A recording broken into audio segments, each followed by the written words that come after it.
Hindi pa kami nag-asawa. May nag-comment. Sabi niya, ang ganda naman ng asawa mo, idol. Sana all. Totoo. Hindi lang maganda yan. Mabait pa yan.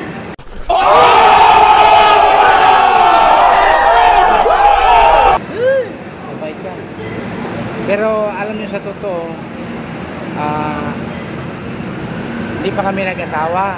Huwag mong subukan. Kasi nga, alam niyo naman, mahirap ang buhay.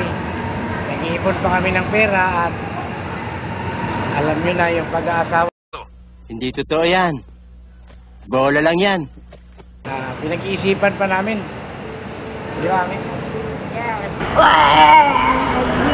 Oo, pinag-iisipan pa namin yan. At tsaka sa tingin ko, medyo masyadong bata pa kami. What?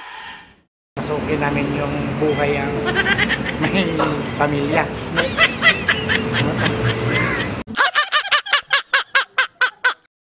Thanks for watching EPT TV.